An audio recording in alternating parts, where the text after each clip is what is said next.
كتير من الناس كيعتقدوا أن مريض السرطان خاصو يبقى يعاني مع الألم، ولكن الحقيقة هي أن الألم يمكن نتحكموا فيه بطرق كتيرة، وهذا الشيء كيعاون المريض يعيش براحة وكرامة. في هذا الفيديو غنهضروا على أسباب الألم عند مرضى السرطان وأنواع العلاجات اللي كاينة باش نخفوه.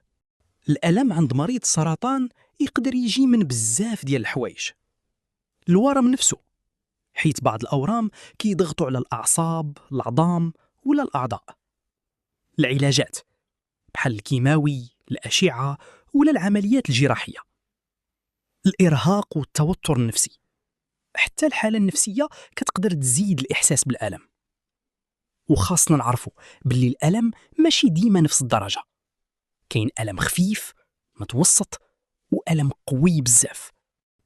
بعض المرضى كيسكتوا على الألم خوفاً ولا كيظنوا أنه عادي، ولكن هاد الشي غلط، حيت ملي الألم كيبقى بلا علاج المريض ما كينعسش مزيان، الشهية كتنقص، الحالة النفسية كتدهور، وحتى العلاج ديال السرطان يقدر يتأثر. لهذا مهم بزاف المريض يقول للطبيب فين كاين الألم، شحال قوي، ووقتاش كيوقع. كيفاش كيتعالج الألم؟ 1. الأدوية المسكنة. كاينين درجات مختلفة ديال الأدوية. ألم خفيف كيستعملوا أدوية بسيطة بحال الباراسيتامول. ألم متوسط الطبيب يقدر يزيد أدوية أقوى. ألم شديد كاينين أدوية قوية بزاف بحال المورفين، ولكن خاصها تكون تحت مراقبة طبية. والمهم هاد الأدوية ملي كتستعمل بطريقة صحيحة كتعاون بزاف وما خاصش المريض يخاف منها. 2. العلاج بالأشعة. أحيانا الألم كيكون بسبب الورم نفسه. هنا العلاج بالأشعة يقدر يصغر الورم ويخفف الضغط على الأعصاب أو العظام. 3. علاجات أخرى.